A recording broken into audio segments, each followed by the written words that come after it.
Cénacle vivant de la divine volonté. Capsule numéro 12. Thème: la chair purifiée par le don de la divine volonté. Bonjour à toi, je t'invite à prendre une capsule de santé spirituelle et éternelle. Comme elle est très précieuse, je l'ouvre tout doucement parce qu'elle est remplie de granules d'amour rouge et de granules d'éternité blanche. Et je ne voudrais pas en perdre une seule. Il faut être un peu foufou pour oser parler d'un sujet aussi délicat.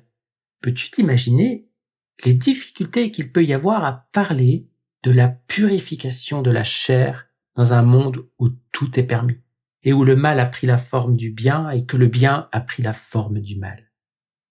Eh bien oui, je suis bien consciente que ça ne tourne pas rond dans ma tête, mais je t'assure que ça tourne bien rond dans mon cœur. Là, il y a du mouvement en masse. Section 1. Introduction pour enfants.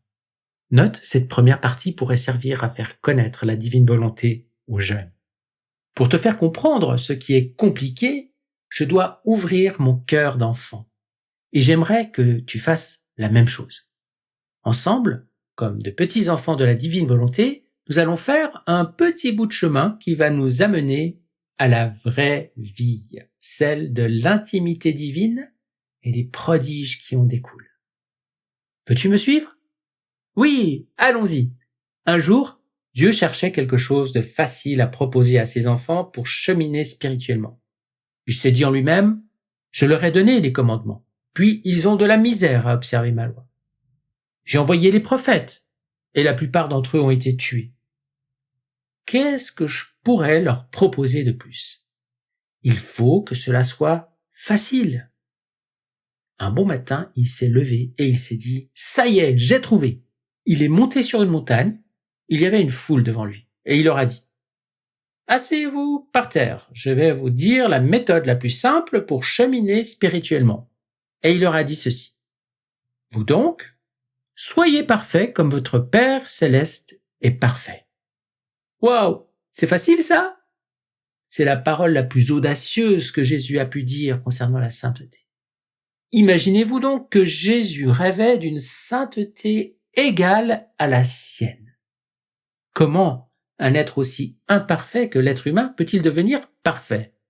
Comment un humain profondément blessé de toutes parts, et s'il ne l'est pas, il est dans son être de péché, comment peut-il arriver à la perfection? Il me semble que c'est impossible. Si c'est vraiment ça le but, il va falloir que je me force à coups de volonté et que je redouble d'efforts pour essayer d'y arriver à cette perfection-là. Comme toutes les paroles de l'Évangile, on peut comprendre cette phrase-là de Jésus à bien des niveaux. Tout dépend de notre âge spirituel. Ça dépend où je suis rendu dans mon cheminement. Au début de la vie, on veut devenir un humain parfait à tout point de vue. C'est très bien. Mais ce n'est pas ça le but de la vie humaine. Le but de la vie humaine, c'est de devenir ce que je suis au fond de moi. Et Jésus lui-même a été obligé de venir sur la terre pour nous apprendre qui on était, pour nous révéler notre vocation essentielle. Votre perfection, vous l'avez déjà reçue au fond de vous. Votre moi profond, créé à l'image de Dieu. Il est déjà parfait, comme votre Père céleste est parfait. Devenez donc ce que vous êtes. Saint Léon le Grand disait « Chrétien, prends conscience de ta dignité, deviens qui tu es, fils et fille de Dieu. » Et ça, pas à coup d'effort et de volonté, mais à coup de lâcher prise, d'abandon à la divine volonté et de confiance absolue. Dieu s'est fait humain pour que l'humain devienne divin. Les apôtres n'avaient pas compris ça. Mais Jésus savait, lui, qu'un jour, il viendrait expliquer ça avec la divine volonté. Jésus savait que nous étions pour évoluer et qu'un jour nous étions pour comprendre ces prodiges extraordinaires. Avant que Jésus donne les enseignements sur sa volonté à Louisa, qui se sont terminés en 1938, Les créatures devaient attendre d'être au purgatoire ou au ciel pour connaître la volonté de Dieu. Mais toi, qui es ici aujourd'hui, tu as la chance d'apprendre cette sainteté divine pendant que tu es sur la terre. C'est tout un cadeau. Et encore plus. Jésus vient nous dire que l'âme qui vit dans sa volonté n'entrera pas au purgatoire parce que sa volonté la purgera de tout. Incroyable! Mais c'est la réalité, puisque certaines âmes qui vivent dans la divine volonté ont déjà reçu la grâce de la purification de la chair. L'amour, c'est habiter le cœur de l'autre. Dieu veut t'élever à sa nature pour habiter à l'intérieur de toi dans l'amour. Il veut que chaque être humain soit sans limite. Lui qui l'a créé à son image, capable de ressemblance, capable de Dieu, quel appel extraordinaire! C'est comme si Jésus te disait « Tu me donnes ta volonté, et au contact de la mienne, la tienne acquiert le privilège de la mienne. Tous tes actes humains sont purifiés et prennent la valeur de l'éternité. Tous tes actes humains entrent dans l'ordre à leur place distincte, telle que prévue par Dieu. C'est pas possible, mais c'est fou! Section 2. Prodige de lumière. Jésus dit « Ah, si les créatures pouvaient voir l'âme qui laisse ma volonté vivre en elles, elles verraient des choses étonnantes, jamais vues auparavant. Un Dieu opérant dans le petit cercle de la volonté humaine, ce qui est la plus grande chose qui puisse exister sur la terre et dans le ciel. » Extrait du tome 16 du Livre du Ciel, le 19 mai 1924. Et il dit plus encore. C'est pourquoi j'ai entrepris de faire connaître les effets, la valeur, les biens et les choses sublimes de ma volonté. Et comment l'âme, empruntant le même chemin que mon fiat, deviendra si sublime, divinisée, sanctifiée, enrichie, que le ciel et la terre seront étonnés à la vue des prodiges accomplis en elle par mon fiat. En fait, par la vertu de ma volonté, de nouvelles grâces jamais données auparavant, une lumière plus brillante, des prodiges inouïs jamais vus auparavant, sortiront de moi. Livre du Ciel, tome 16, le 24 mai 1924. En lisant ça, c'est assez pour devenir fofolle ou foufou. C'est comme trop beau, trop grand. C'est fou. Oui, c'est ça, la folie de l'amour. On aurait tellement besoin de fous d'amour pour notre temps.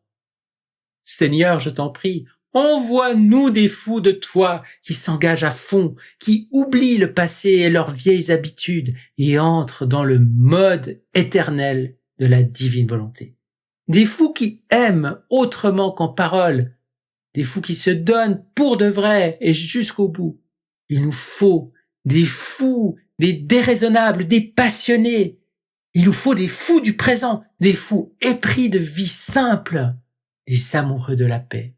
Oui, Seigneur, envoie-nous des fous de toi, des fous pour vivre avec toi une relation d'amour intime et continuelle dans ta volonté. Amen. Fiat. La volonté divine a été donnée à l'homme au début de la création comme vie. Adam et Ève vivaient dans l'amour et le bonheur total avant la chute. Ils ressentaient l'amour de Dieu pour eux et cet amour divin reflétait sur les animaux, les plantes et toutes les choses créées. Ils avaient tout à leur disposition. Ils avaient une relation d'amour continuelle avec leur Créateur et retournaient à Dieu tout cet amour. Ils n'avaient pas besoin de loi, pas besoin de commandements, et même pas besoin de vêtements, parce qu'Adam et Ève étaient habillés d'un vêtement de lumière, et ceux qui disent qu'ils étaient nus avant le péché se trompent royalement. Adam et Ève habillés de lumière. Jésus dit, en créant Adam, la sagesse incréée agit mieux qu'une mère très aimante. Elle le revêtit d'un habit bien plus grand qu'une tunique. Elle l'habilla de la lumière éternelle de ma volonté qui devait servir à la préservation de l'image de son Créateur et des dons qu'il avait reçus. Elle l'habilla du vêtement de l'innocence. Tous les biens sont enclos dans l'homme en vertu de ce vêtement royal de la divine volonté. Ma fille, en créant Adam, la divinité plaça en lui le soleil de la divine volonté et toutes les créatures en lui. Ce soleil servait de vêtement non seulement pour l'âme, mais ses rayons étincelants étaient si nombreux qu'ils couvraient son corps. Comme il possédait le vêtement de lumière, il n'avait pas besoin de vêtements matériels pour se couvrir. Mais dès qu'il se fut retiré de notre divin fiat, cette lumière se retira elle aussi de son âme et de son corps. Il perdit son beau vêtement. En voyant qu'il n'était plus entouré de lumière, il se sentit nu, honteux de voir qu'il était le seul à être nu parmi toutes les choses créées. Il ressentit le besoin de se couvrir et se servit de choses superflues, de choses créées, pour couvrir sa nudité. C'est une citation d'un livre du Père Yanoutsi, qui cite lui-même le livre du ciel, bien sûr, livre appelé Le don de la vie dans la divine volonté. Moyen de communication. Jésus dit à Louisa, « Ma fille, en créant la création, ma volonté a établi tous les êtres dans l'unité pour qu'ils soient tous liés les uns aux autres. Chaque chose créée possédait un moyen de communication. L'homme possédait autant de moyens de communication qu'il y avait de choses créées. Lorsqu'il se retira de la divine volonté, même les premiers moyens de communication lui furent enlevés. C'est au tome 21, le 12 avril 1927. Les courants d'amour. L'homme a été créé pour être en communication constante avec son Créateur par des courants d'amour. Jésus dit, « Quand j'ai créé l'homme, j'ai établi d'innombrables courants d'amour entre lui et moi. Il ne me suffisait pas de l'avoir créé. Non, j'avais besoin d'établir entre lui et moi tant de courants qu'il n'y avait aucune partie de l'homme à travers laquelle ces courants ne circulaient pas. Dans l'intelligence de l'homme circulait un courant d'amour pour ma sagesse. Dans ses yeux, un courant d'amour pour ma lumière.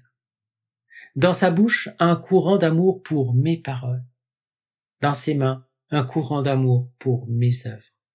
Dans sa volonté, un courant d'amour pour ma volonté, et ainsi pour tout le reste. » Tome 14, le 20 novembre 1922. Jésus donne un exemple pour nous faire mieux comprendre. C'est comme une ville où le principal fil électrique ne transmet plus l'électricité aux autres. Tout demeure dans les ténèbres. Bien que les autres fils électriques existent, ils n'ont plus la puissance de donner la lumière à toute la ville, puisque la source d'où provient la lumière est dans la noirceur. Elle ne peut pas donner et les autres fils électriques ne peuvent pas recevoir. C'est ainsi que l'homme fut laissé comme une ville dans les ténèbres. Ce qui le liait, soit les moyens de communication, ne fonctionnait plus.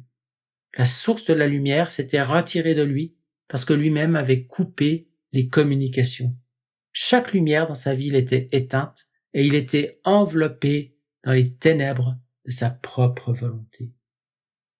Quand l'âme possède ma volonté, elle symbolise une ville toute illuminée qui peut communiquer avec le monde entier. Mieux encore, ces communications sont étendues dans la mer, dans le soleil, dans les étoiles et dans le ciel. De toutes les différentes parties du monde, il y a des attentes de toutes sortes. Puisqu'elle est la plus riche, elle pourvoit à tout. Et grâce aux moyens de communication, elle est davantage connue dans le ciel et sur la terre. Tout est déversé dans cette âme, et elle est aimée davantage. Pour celui qui ne possède pas ma volonté, c'est tout le contraire. L'âme souffre les ténèbres et vit dans la pauvreté. C'est au tome 21, le 12 avril 1927.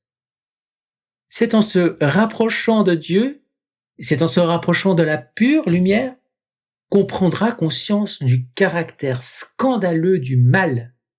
Quand tu arriveras à pleurer de la moindre présence du mal en toi, ça sera le signe que la pure lumière de la divine volonté vient de se lever au fond de ton âme, et à ce moment-là, la laideur du mal te deviendra insupportable, car l'amour aura pris toute la place en toi. Nous ne sommes pas responsables du péché, mais nous sommes responsables de l'amour. Voici un autre extrait du tome 21 qui me touche particulièrement. L'homme, en se retirant de ma volonté, a rejeté un bien universel. Il a enlevé à Dieu sa gloire, son adoration et son amour universel. Pour pouvoir de nouveau donner ce royaume, Dieu veut, par droit, qu'en premier une créature en vivant dans sa volonté communique cet acte universel. À mesure que la créature aime, adore, rend gloire et prie, ensemble avec cette même volonté, elle donne naissance à un amour, à une adoration et à une gloire universelle pour tous. Sa prière est diffusée comme si chacun priait. Elle prie d'une façon universelle pour que vienne le royaume au milieu des créatures. Quand un bien est universel, des actes universels sont nécessaires afin de l'obtenir, et c'est seulement dans ma volonté qu'on peut trouver ces actes qui sont divins. À mesure que tu aimes dans ma volonté, ton amour s'étend partout, et ma volonté ressent ton amour partout. Tome 21, le 16 mars 1927. Ne reculons pas, ne retournons pas à la volonté humaine, et mettons de côté ce qu'on pourrait appeler la bondieuserie, c'est-à-dire se laisser attirer par la fausse sainteté d'autrefois. Tous ces gestes extérieurs qui ne font qu'épater la galerie, le sensationnalisme qui ne fait qu'augmenter notre ego, on doit rechercher bien plutôt ce qui glorifie Dieu à l'intérieur. Section 3. Tout est accompli. Ce qui semble très compliqué pour nous autres n'est pas compliqué du tout pour Dieu. Quand Dieu décide de faire un acte, d'accomplir une œuvre, quelle qu'en soit la cause, les circonstances, les empêchements, il triomphe sur tout et fait ce qui a été établi. Ainsi, le point important pour Dieu est d'établir ce qu'il veut faire, et ayant fait cela, tout est accompli. Jésus dit à Louisa, « Ma fille, si en nous il a été établi que notre volonté doit être connue et que son royaume doit venir sur la terre, c'est déjà fait. Tout comme dans la rédemption, tout a été accompli parce que nous l'avons établi. Il en sera de même pour notre volonté. Ainsi, pour un royaume, pour une œuvre, la difficulté est dans la réalisation. Mais quand c'est fait, arriver à les connaître, c'est facile. De plus, ton Jésus ne manque pas de puissance. Je peux omettre de faire ou de ne pas faire quelque chose, mais je ne peux jamais être en manque de puissance. Je disposerai les choses, les circonstances, les créatures et les événements qui faciliteront la connaissance de ma volonté. Tome 21, le 26 mai 1927. Quel soulagement! Quel réconfort! On n'a plus à s'inquiéter pour savoir si la divine volonté va se faire connaître dans le monde entier. C'est déjà fait. Quand? On ne le sait pas. Et ce n'est pas important. L'important, c'est que c'est un décret qui est déjà accompli dans l'éternité de Dieu. Ouf! Nous savons tous que par le baptême, la tâche du péché originel est enlevée, mais que les passions et les faiblesses demeurent en nous. Ça, c'est la concupiscence, l'inclination pour les plaisirs sensuels. Apparemment, cette tendance au mal ne pourra jamais être enlevée complètement, parce que c'est uniquement le privilège des élus au ciel. Autrement dit, ce n'est pas pour nous sur la terre. Mais aujourd'hui, j'ai une merveilleuse nouvelle pour toi. Jésus dit à Louisa, « Tu ne veux pas comprendre que la sainteté de la vie dans ma volonté est une sainteté complètement différente des autres saintetés. La sainteté de la vie intérieure dans ma volonté est identique à la vie des bienheureux dans le ciel. » Tome 16, 5 novembre 1923. Dans la divine volonté, en donnant sa volonté humaine, l'âme réduit à néant ses passions, ses faiblesses et tout ce qui est humain en elle. Donc, ça vient détruire tout ce qui restait d'humain et qui n'était pas de Dieu, mais qui était une conséquence du péché originel. C'est extraordinaire. Notre âme a connu la tâche originelle, mais Jésus-Christ a purifié notre âme sur la croix. Il a payé la dette pour nous. Après sa mort sur la croix, rien n'était impur. Tous les actes de tous les enfants du premier jusqu'au dernier créé étaient purs. Tout est accompli. Jésus a fait de nous des êtres parfaits. Il nous a redonné notre beauté originelle. Mais que sommes-nous devenus depuis ce temps? Qu'avons-nous fait de notre vie purifiée? Le péché, c'est refuser la grandeur. Le péché, c'est refuser que l'acte devienne infini. Le péché, c'est refuser d'être divinisé. Lorsque Jésus a laissé couler son précieux sang sur la croix, c'est sur nous que cela coulait. Nous avons tous été purifiés, pardonnés, justifiés, rachetés et réconciliés. Nous sommes fils ou filles de Dieu. Mon passé, mon présent et mon futur n'y changeront rien. Tout a été accompli. Je n'ai pas besoin de le mériter. Toutes ces vérités auraient dû être vécues au quotidien dans notre vie, mais avons-nous vécu ça en connaissance de cause? Malheureusement non. Notre âme et notre chair ont encore besoin d'être purifiées. Et pour ça, il faut se dépouiller de notre vieille carcasse et tout donner. Une peur, je la donne. Une inquiétude, je la donne. Un doute, je le donne. Un moment dans le passé, je le donne. C'est important de tout donner à Dieu. Si tu n'as rien à donner, lis attentivement ce qui suit. Réflexion. Vous voilà, mon Dieu. Vous me cherchiez? Que me voulez-vous? Je n'ai rien à vous donner. Depuis notre dernière rencontre, je n'ai rien mis de côté pour vous. Rien. Pas même une bonne action. Ah, je me sentais trop là. Rien. Pas même une bonne parole. J'étais trop triste. Non, rien. Pas même un petit bonheur. Seulement le mal à l'âme, l'ennui, le découragement. Donne-moi tout, mon enfant. Donne-moi ta volonté. Mais Seigneur, quand je vois arriver la fin de la journée, j'ai la sensation de n'avoir rien fait pour toi. Si tu savais la grande difficulté que j'ai à aimer. Donne-moi ta volonté, mon enfant. Oh, Seigneur, on dirait que mon âme s'est engourdie et que je doute de tout. Alors je panique. Et plus je panique, plus je me sens coupable. Et plus la culpabilité augmente, plus je panique. Donne-moi ta volonté, cher enfant, que j'aime tant. Seigneur, tu me fais penser à un mendiant qui ramasse tout sur son passage. Tu veux ramasser toutes mes ordures? Ça n'a pas d'allure. Il n'y a rien de bon à faire avec mes péchés.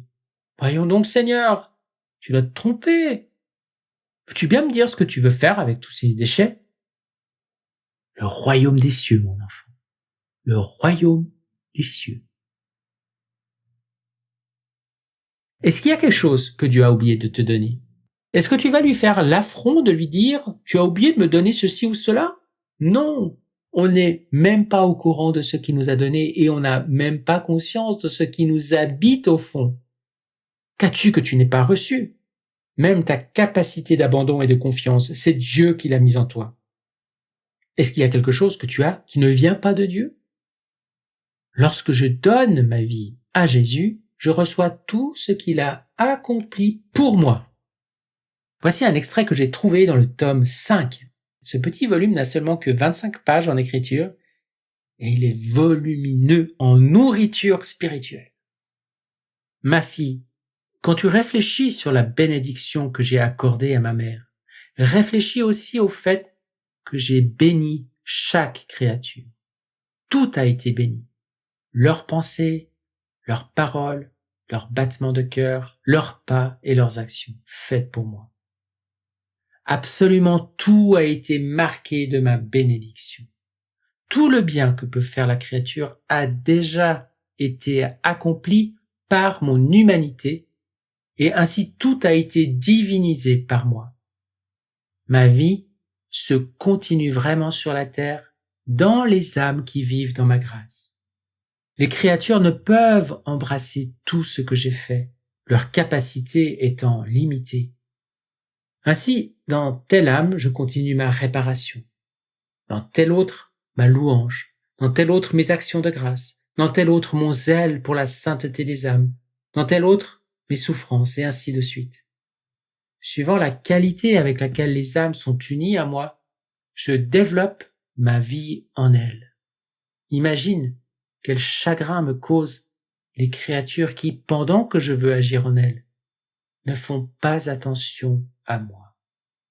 Livre du ciel, tome 5, le 3 octobre 1903. Notre chair a souffert et souffre encore. Elle n'a pas profité des grâces de purification parce qu'elle vit trop avec sa tête et pas assez avec son cœur. Jésus a souffert une souffrance particulière pour chacun de nos péchés. Il les a purifiés, autrement dit, il a enlevé le venin, le mal du péché. Jésus dit, toutes les grâces ont été accordées, toutes les souffrances ont été souffertes pour que le royaume de mon fiat puisse venir régner sur la terre. Tome 24, le 7 juillet 1928.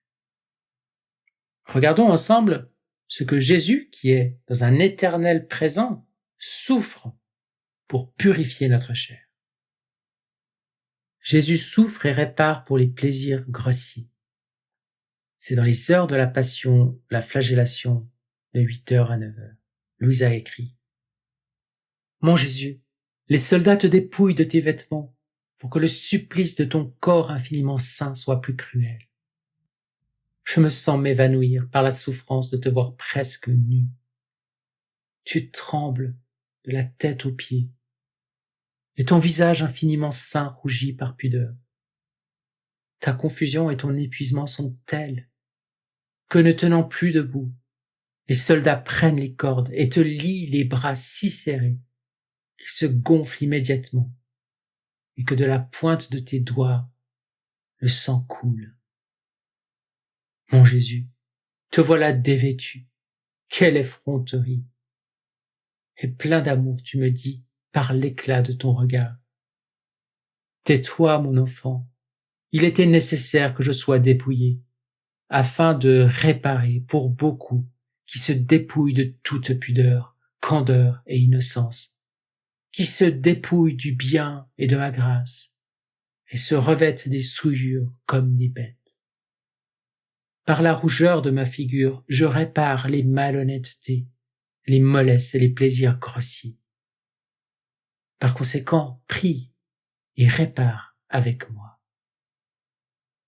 Jésus souffre et répare pour les scandales portés contre les petits enfants. Jésus a fait face à tous les mépris, les disgrâces et les confusions, même d'être privé de mes vêtements.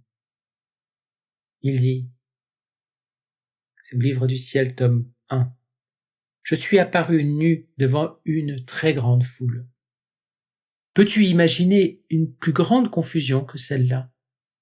Ma nature ressentait aussi ce type de confusion. Mais mon esprit était fixé sur la volonté de mon Père. J'offrais cette épreuve en réparation des nombreuses indécences commises, sans broncher devant le ciel et la terre, ces orgueilleuses ostentations pour épater la galerie, qui sont accomplies avec rang comme des actes grandioses. Et j'ai dit à mon Père, Père Saint, accepte ma confusion et ma disgrâce, en réparation des nombreux péchés commis effrontément en public, et qui sont parfois de grands scandales pour les petits enfants. Pardonne à ces pécheurs et donne-leur la lumière céleste pour qu'ils puissent réaliser la laideur du péché et revenir dans la voie de la vertu. Jésus souffre et répare pour ceux qui se dégradent au-dessous des bêtes. Il a écrit, Jésus semble me dire, mon enfant, combien me coûtent les âmes. C'est ici le lieu où je les attends toutes pour les sauver, où je veux réparer les péchés de ceux qui vont jusqu'à se dégrader au-dessous des bêtes. Ils s'obstinent tellement à m'offenser qu'ils en viennent à ne plus pouvoir vivre sans péché. Leur raison est devenue aveugle et ils pêchent comme des fous. Voilà pourquoi, une troisième fois, on me couronne d'épines. C'est un extrait des Heures de la Passion, Jésus chargé de la croix de 10 à 11 heures. Jésus meurt crucifié sur la croix pour donner la vie à tous. C'est l'heure du couronnement d'épines et la condamnation à mort de 9 à 10 heures.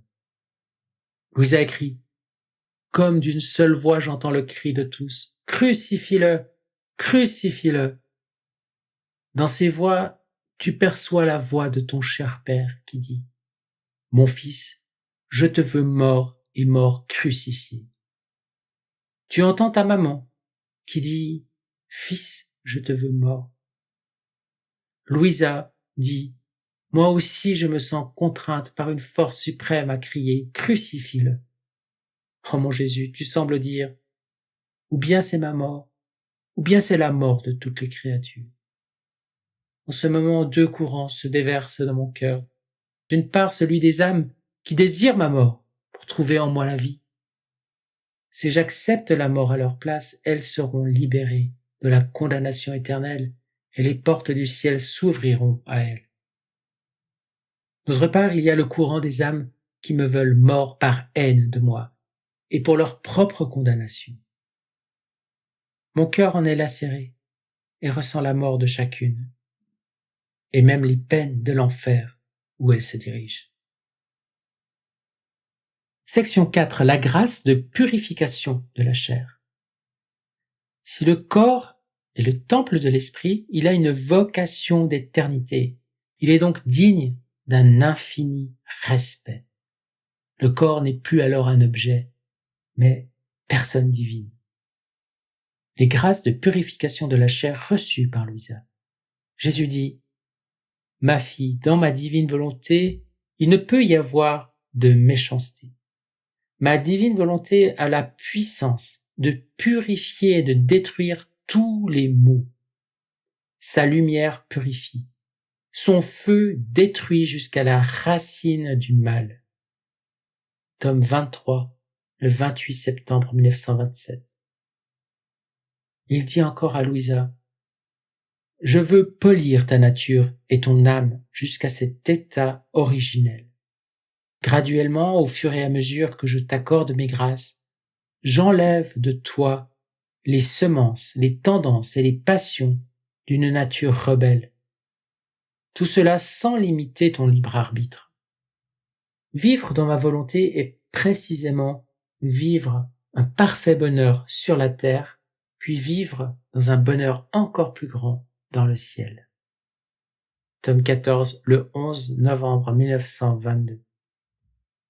Peux-tu croire que ce que Jésus vient de dire à Louisa, c'est aussi à toi qu'il le dit? Je t'entends presque dire, ben non, c'est pas possible, ce n'est pas pour moi, je suis rempli de faiblesses, etc. Tu as des doutes, n'est-ce pas? Alors sois bien attentif ou attentive à ce que tu vas lire maintenant. Jésus dit à Louisa, « Tu ne dois pas oublier que tout ce que tu écris n'est pas pour toi seul, mais aussi pour les autres. » Tome 15, le 20 avril 1923. Et ce qui suit est trop beau, trop sublime, trop époustouflant. C'est signé par le père Joseph Yancey. Par la puissance de Dieu, Jésus a obtenu pour la Sainte Vierge Marie et pour Louisa la grâce et la capacité de contenir la divine volonté. Jésus obtient également cette grâce et cette capacité pour les rachetés qui désirent vivre dans sa divine volonté. Cette même volonté qui opère également dans les baptisés. L'âme qui vit dans la divine volonté participe, par grâce, à l'opération éternelle de Dieu qui lui permet de transcender, dépasser le temps et l'espace. La volonté incréée qui régnait dans l'humanité de Jésus se bilocalise dans l'âme, qui cache en elle sa volonté incréée. Et Jésus communique aux actes finis de cette âme son acte un et éternel. C'est dans ce contexte que les actes divins de l'âme, en vertu de leur capacité de transcender le temps et l'espace, sont également appelés actes éternels. Jésus révèle à Louisa: cache-toi dans la volonté incréée et l'amour de ton Créateur. Ma volonté a le pouvoir de rendre infini tout ce qui entre en elle, d'élever et de transformer les actes de la créature en actes éternels. Tout ce qui entre dans ma volonté devient éternel, infini et immense, et perd tout ce qui a un commencement, tout ce qui est fini et petit. Fin de cet extrait de l'ouvrage Le don de la vie dans la divine volonté du Père Yannisi. La purification de la chair par le don de la divine volonté. Jésus dit à Louisa: voilà pourquoi je t'appelle l'heureuse première-née de ma volonté. Sois attentive et viens dans mon éternelle volonté. Mes actes et ceux de ma mère t'attendent là pour que tu leur adjoignes le sceau de tes propres actes. Tout le ciel t'attend. Les bienheureux veulent voir tous leurs actes glorifiés dans ma volonté par une créature de la même origine qu'eux. Les générations actuelles et futures t'attendent afin que leur bonheur premier perdu leur soit restauré. Ah non, non, les générations ne passeront pas avant que l'homme ne revienne en mon sein dans l'état de beauté et de souveraineté qu'il avait lorsqu'il est sorti de mes mains au moment de la création. Je ne suis pas satisfait de la seule rédemption de l'homme. Même si je dois attendre, je serai patient. Par la vertu de ma volonté, l'homme doit revenir à moi dans le même état dans lequel je l'ai créé originellement. Quand il a suivi sa propre volonté, l'homme est tombé dans l'abîme et a été transformé en une bête. En réalisant ma volonté, il remontera à l'état que j'avais choisi pour lui. Imagine-toi donc que cela est rendu possible avec le don de la divine volonté. Et comme je l'ai déjà dit, certaines âmes qui vivent dans la divine volonté ont déjà reçu cette grâce de purification de la chair. Alléluia! Alléluia! Alléluia! Rendons grâce à Dieu pour ce prodige exceptionnel. Ces choses ont été établies de toute éternité et personne ne peut les changer. Section 5. Mot de la fin. Si les chiens savaient prier. On dit que les chiens sont les amis de l'homme. Personne ne sait ce qui se passe dans la tête d'un chien qui vous regarde vivre. Mais si un bon chien pouvait prier en nous voyant agir et en nous entendant parler, il dirait peut-être ceci: Seigneur, toi qui règnes sur toutes les créatures, fais que l'homme, mon maître, soit fidèle envers son prochain comme je le suis moi-même envers lui. Fais qu'il soit un gardien honnête des biens que tu lui as confiés, comme je le suis des siens. Donne-lui la même patience que la mienne lorsque j'attends son retour sans me plaindre. Seigneur, toi qui veux la perfection de chaque créature, donne à l'homme de se conduire toujours en homme comme je me conduis toujours en chien. Seigneur, j'entends parfois les hommes dire qu'ils mènent une vie de chien. S'ils savaient comme je suis heureux d'être ce que je suis. Je n'ai pas d'intelligence pour comprendre ce qu'ils comprennent. Mais je n'ai jamais pensé tuer quelqu'un pour être heureux. Quand je jappe, je ne détruis aucune réputation. Je ne fais aucune médisance ou calomnie. Je ne veux que protéger mon maître ou mes petits. Quand je me couche, je dors sans prendre de somnifère et je n'ai jamais de cauchemar. Seigneur, je te remercie d'être ce que je suis. Réflexion sur la médisance, la calomnie et le bavardage, etc. Si tu es blessé par les médisances, les calomnies, les bavardages, qu'est-ce qui va t'arriver? Tu vas premièrement être très fâché et ça va alimenter ta tristesse, ta colère et ton angoisse. Et tout ce que je viens d'énumérer n'entre pas dans la divine volonté. Alors, La seule chose qui te reste à faire, c'est d'aimer. Quand tu rencontres quelqu'un qui n'est pas aimable, qui te blesse par ses paroles désobligeantes, dans la divine volonté, tu dois l'aimer malgré tout ça, parce que cette personne n'est pas contre toi. Elle ne sait tout simplement pas qu'elle a été créée avec des courants d'amour. Elle n'a pas cette connaissance-là. Tu ne peux pas accuser quelqu'un qui ne sait pas que l'amour l'habite. Alors, tu dois l'aimer telle qu'elle est. Mais lorsque tu veux corriger un défaut chez l'autre, tu dois l'aimer doublement. Pensez-y bien. Jésus souffre et répare pour les calomnies. Dans les 24 heures de la Passion, Louisa dit « Toi, Jésus, au milieu de tant d'accusations et d'outrages, tu gardes le silence. Ton cœur bat si fort qu'il semble sur le point d'éclater. Tu reçois avec beaucoup d'amour les brutalités de tes ennemis que tu offres pour notre salut. Ainsi, dans le plus grand calme, ton cœur répare les calomnies, les haines, les faux témoignages, le mal fait avec préméditation aux innocents. Il répare les offenses commises par les âmes consacrées. La calomnie, Dieu l'a connue et l'a purifiée. Il a arraché le mal. Et la calomnie a été pardonnée. Il faut aimer ce qui est déjà purifié. Soyons un seul cœur et ne séparons pas notre cœur en 1000 morceaux. Si Dieu permet que nous sachions les vérités contenues dans le livre du ciel, il permet aussi qu'on se soutienne. Nous sommes en train de nous laisser instruire par Dieu. Ne perdons pas une minute. Laissons-nous prendre par la miséricorde de Dieu qui veut nous faire connaître des choses étonnantes jamais vues auparavant. Pour la plus grande gloire de Dieu, Fiat, Nicole Boulanger.